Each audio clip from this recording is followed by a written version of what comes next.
Hey guys, happy morning Monday. Not really happy, but we'll get through it. So I do have a new story. Not even a story. A lot of stories in at least in this horrible, tragic case of Mica Miller. If you're not familiar with this case, many of us weren't, but we're about to be. I want to give you guys a look at what we're dealing with first, but we'll be diving into this. Let me know what you guys think on the comments after you see the video. I'm really curious, if you just see the video that I'm putting up, what you guys think from that and that alone, and then we'll go dive in deeper. This is horrible, tragic, disgusting, and that's all I'm going to say for now. Instead, I'm going to have you stand up and I'm going to make an announcement. And after the announcement, I'm going to ask that you leave church quietly and don't talk about the announcement here in the building, please, if you can. So y'all can stand to your feet. Before I make the announcement, I also want to say that my request to you is that you will continue to come to church and serve and give for the next little bit, because I don't want to have, I'm taking a little bit of a break and I don't want to have to worry about the church. My break may be a few days, a few weeks, I don't know. I got a call late last night. My wife has passed away. And yeah, it was self-induced, and it was up in North Carolina. And we're going to have a funeral for her next Sunday here at 3 p.m.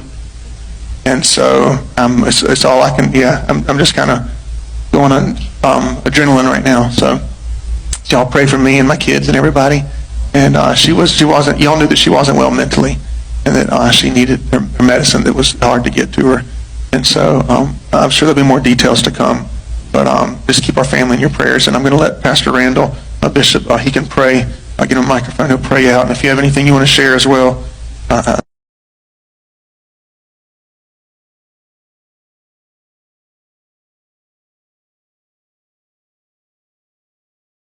Hi friends, I just got home from Mica's memorial on the beach, and I ran into several people I hadn't seen in a long time, and one of the girls that I ran into was telling me about a friend of hers who is a waitress at a restaurant here, and she had waited on JP Miller and a group of guys from the church back in February, and JP was flirting with her and gave her his phone number, and he began asking for nudes when they got in touch and telling her about his wife and her, mental problems, and let her know that he was getting a divorce soon and that he was really looking forward to that.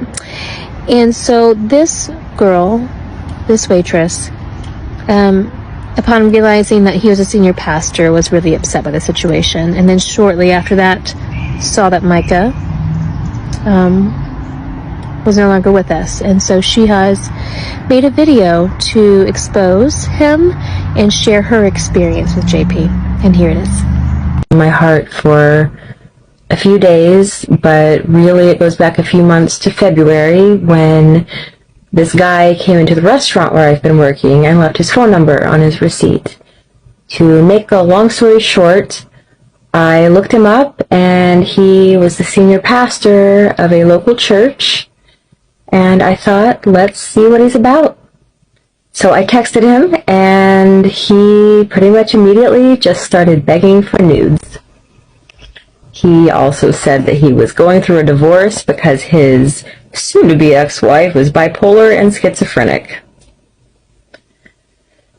I did a little more digging, found some unsavory information about this guy.